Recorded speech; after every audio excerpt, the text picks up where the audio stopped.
चित्रा जी जैन जो ढूंढाई शिरोमणि संरक्षक है। और 6 लोग बैठ जाएंगे तो अच्छा लगेगा। और उसके बाद में तैयार रहेंगे Shri engineer Vijay Kumar ji Jain, retired chairman pollution board.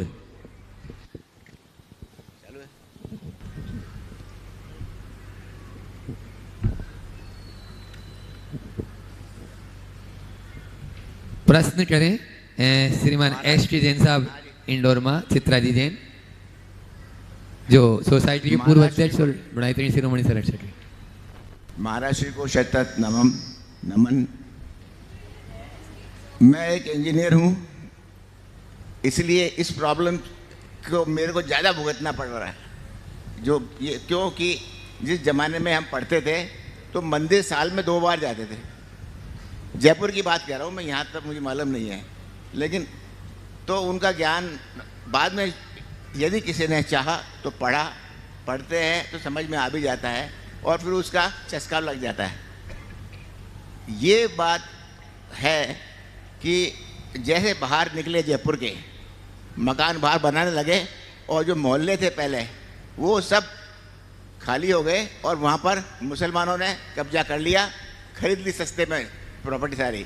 और हर मोहल्ले में एक मंदिर है जयपुर में, अगर आपको पता नहीं है तो सुन लीजिए सर, कि छोटे से मोहल्ले में एक मंदिर अवश्य है।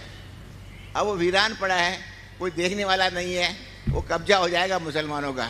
ये प्रॉब्लम की तरफ किसी का ध्यान भी नहीं है। तो अगर इसका कुछ उपाय हो, इंजीनियर्स कुछ कर सके, थोड़ा बहुत सोचे, शुरू करें। पहले तो मैं चाहूँगा एक बार एस के जैन का जोरदार अभिनंदन करें। आज आपने अपनी पीढ़ियों को गुनायतन से जोड़ा है और जैसा आपके विषय में मुझे बताया गया, आप हमेशा समाज सेवा के क्षेत्र में अग्रणी भूमिका निभाते हैं, आगे भी निभाते रहे, मेरा ये आशीर्वाद। आज आपने जो मुद्दा उठाया बहुत गंभीर और विचारणीय मुद्दा है। ये केवल जयपुर की बात नहीं, लगभग पूरे देश की स्थिति ये बन रही है। हो सकता है इंदौर में भी कमोबेश इसकी शुरुआत हो गई हो। जीवन शैली में परिवर्तन आया, लोगों का रहन सहन बदला। पुराने समय में लोग जो पुराने शहरों में रहते थे, तंग गलियां होती थी, सकरी सड़कें होती थी, वहाँ रहना होता था। ऊंचे पूरे मकान, और उन मकानों में लोग मकानों में रहते थे, एक एक कमरों में 10-10 लोग रहते थे। लाइफ स्टाइल बदली, लोग गाड़ी घोड़ा मेंटेन करना शुरू कर दिए। तंग गलियों में उन्हें रहने में थोड़ी असुविधा होने लगी। हर शहर का विस्तार हुआ, उनने अपने पुराने घरों को छोड़कर नई जगह बसना शुरू कर दिया। अब जब नई जगह बसना शुरू किए तो अब उस पुरानी संपत्ति को निपटाना है, तो जो ज़्यादा दाम दे दिया उसको दे दिए। शुरुआत में 10-5 लोगों से मुंह मांगा दाम दे के लोगों ने लिया, और फिर ऐसे लोग बस गए जिनके कारण बाद वालों को औने पौने दाम में अपनी घर संपत्ति को बेचकर भागना पड़ा। आपने जयपुर की बात की, बिल्कुल सही की। मैं जयपुर गया हूँ और देखा भी हूँ। जयपुर जो कभी जैनपुर हुआ करता था, और ख़ासकर जौहरी बाज़ार जो जैनों का गढ़ था, जिसमें जैनी हजारों की तादाद में रहते थे, और सैकड़ों मंदिर जहाँ हैं। आज मंदिर तो फिर भी हैं, लेकिन जैन धीरे धीरे गोल होते जा रहे हैं, और उनके मकान उन लोगों ने खरीद रखा है जिनके जीवन में रोज़ हिंसा जुड़ी हुई है, जो हिंसक कार्यों में लिप्त है, और जिनके रहने से वहाँ लोगों का आवागमन भी कठिन होता जा रहा है। तो ये बहुत कठिनाई भरी बात है, और इसके दूरगामी परिणाम बुरे होंगे। ये जयपुर में नहीं, दिल्ली में भी है। मुझे लगता है, पूरी जानकारी तो नहीं, पर इंदौर में भी पुराने इंदौर की दशा ऐसी हो रही होगी। लोग अपने घर मकान को बेच कर नए शहर की ओर भाग रहे हैं।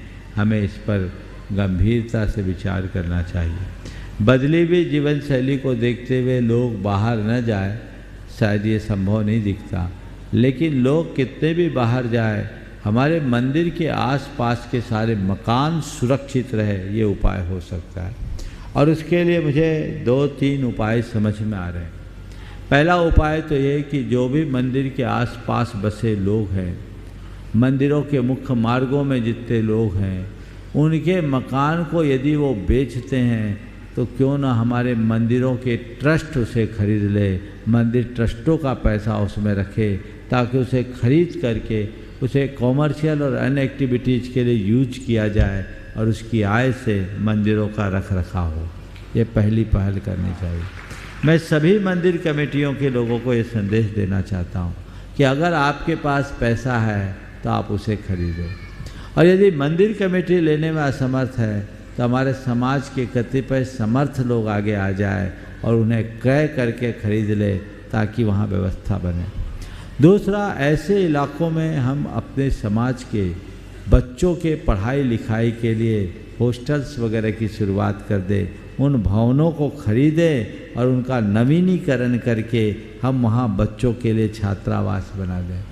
वर्किंग लोगों के लिए हॉस्टल्स की व्यवस्था कर दे तो हमारे मंदिर सुरक्षित रहेंगे और हमारे भगवानों की रोज़ पूजा अर्चा भी होते रहेगी। इसी तरीके से यदि हम उन स्थानों में यदि सुविधा बने तो शिक्षण संस्थान भी खोल सकते हैं। हालांकि आवागमन का साधन और में जो बाधा है वो एक बहुत बड़ी बैरियर है, लेकिन इसका भी और कोई दूरगामी हल हमें देखना चाहिए और इस हल को निकाल करके सुधारना चाहिए, अन्यथा हमारे ये सारे प्राचीन धरोहर हमारे हाथ से निकल जाएंगे। और चौथा समाधान ये, आप कितने भी दूर बस जाओ, अपने जन्म मरण और परन में मूल मंदिर जरूर जाओ। अपने घर के जो भी मांगलिक कार्य और क्रियाएं हैं वो उन्हीं मंदिरों में करें जिससे आपकी जड़ जुड़ी। सामाजिक स्तर पर जितने बड़े आयोजन हैं वो वहीं करें ताकि जड़ें जुड़ी रहे। यदि ऐसा करेंगे तो हम 25-50 साल तक अपनी इस व्यवस्था को और आगे खींच पाएंगे, लेकिन इस पर और गंभीरता से विचार करना चाहिए और इसका दीर्घकालिक हल ढूंढना चाहिए। विजय कुमार जी।